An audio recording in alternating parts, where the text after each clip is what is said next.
This is Boris Nemtsov, leader of Russian opposition, and the man that Putin was really scared of. And this is Nemtsov's lifeless body laying close to Putin's home in the most recognizable place in Russia, Kremlin. Putin murdered him. Of course, not Putin himself, but his loyal fascist pigs. Just like Hitler dealt with his opposition, Putin does the same.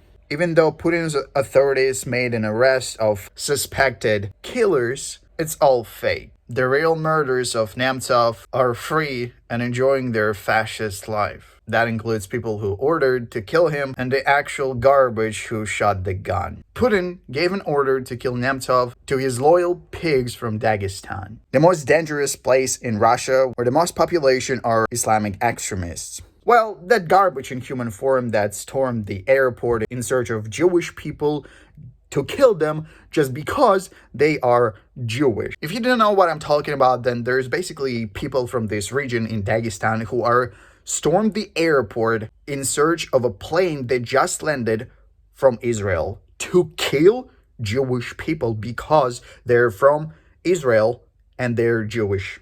That was the only reason that they stormed the airport, and they were actually ready to kill because they are from Dagestan. As I said, most population there are Islamic extremists. Putin blamed Ukraine and US for what happened, and people, of course, believed him because people brainwashed in Russia. Going back to Nemtsov's death, as I said, he was murdered in front of a Kremlin, the most recognizable place in Russia, and Putin's home. It's like if Trump ordered to kill Biden in front of White House. And the thing is, this is a most secured place, you might think. There's a lot of cameras, there is a lot of security, there is police 24/7, there's a lot of stuff going on. But when he was murdered, there was only one camera working. From all the cameras in that area, in the middle of Moscow, only one camera. And the way he was killed, how it was planned, it just shows how evil Putin is. It was perfectly planned. There was a garbage truck that closed how Nemtsov was killed, the person who was shooting at him. I highly recommend you to watch it. But how he was killed is absolutely different video that I will definitely make. Today, I want to tell you how Nemtsov was the only person who could have saved Russia from its current fascist state. This is a picture of Russian fascist leader and Nemtsov. This picture is from year 2000. And Nemtsov had so many meetings with Putin. You see, before Putin became a president and decided to get rid of Nemtsov because Nemtsov was openly criticizing him, Nemtsov was a first governor of Nizhny Novgorod. He served 8 years and people really liked him. He worked in a Russian government, he was a minister of fuel and energy, he was a vice premier of Russia and security council member. Later he created his own party, and with people like Nemtsov, it seemed like Russia had a really good chance for democracy. But then, we all know what happened. Fascists who blew up buildings with people inside and successfully used propaganda to calm people of crimes that he committed, Putin. Oh, and by the way, the former KGB agent who told the world about what Putin did and how he blew up the buildings, guess what Putin did to him? He poisoned him. Not in Russia, in Great Britain. Because Putin's spies are operating all over Europe and they're really successful at it. And this is a Putin's signature, you might say, poisoning. So when Putin came to the power, he brought up with him his friends, his killers, his stealers, his bandits, and all these bandits took over the most important jobs in Russia. His killers took a really leading roles in Russian government. Some of them didn't even qualify for those jobs, but because they were Putin's friends, they helped him to go to the power, they helped him to kill somebody, they helped him to steal money and stuff like this. So with Putin, Russia became a really corrupted country. Instead of giving billions to people, all his friends took it to themselves. Instead of helping Russian people to finally live a life, and not living from paycheck to paycheck, they decided to steal. And everybody who was against Putin, they killed them or put them in jail.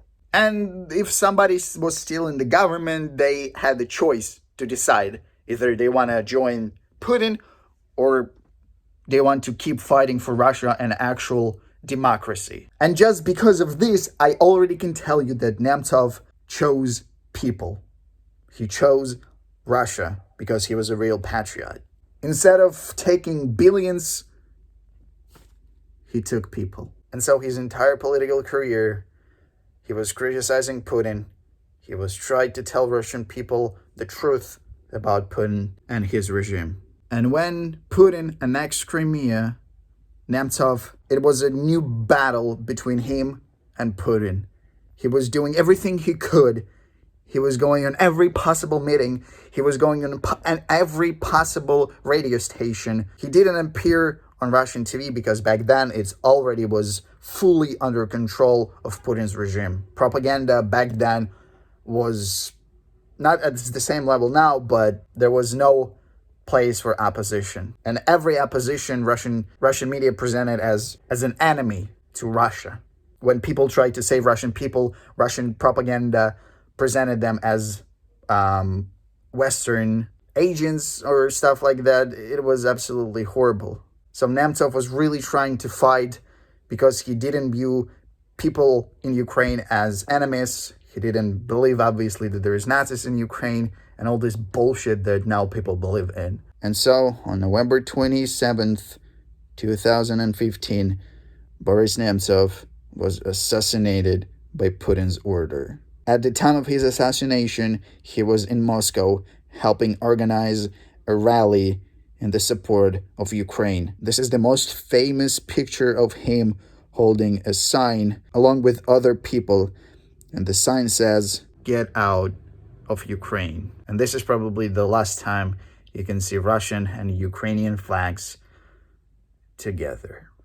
He was the real patriot, and only one man, not Navalny, not anybody else, but Nemtsov, who could save Russian people.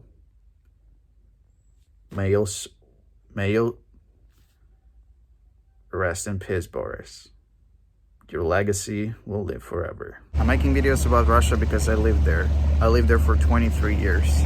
I escaped that hell when this war started. I escaped mobilization because I didn't want to kill peaceful Ukrainians. I lost my job when this war started because I was working on Russian independent media. But when this war started, every single independent media got shut down, even those who was working for 20 years. I'm trying to show you the real fascist Russia during Putin's regime. I'm giving updates every single day on what happened in this country, how many Ukrainians Putin regime killed, and how Russia praising its killers. Currently, I'm living in Turkey, and the only reason I'm living in Turkey and I was able to escape because of the people who donated. I'm 100% dependent on people's donations. I lost my job. I lost everything I had. My goal is to go to the United States and ask for asylum. I explain in my videos why I can go Europe or any other countries and ask for asylum, and why US is the only option for me. I already got tickets to Mexico. You can see my journey on this channel. Just go on my page and you can see all the videos from the beginning, and I hopefully until the happy end. As I said, I'm 100% dependent on donations, and if you're in a position where you can donate, there's only 3 available options because of the sanctions, which I'm also talking about on this channel. There's only 3 available options. If you're in a position where you can donate, all available links in the description. And if you want to see my journey, my story, all videos are also in the description. Thank you for your attention.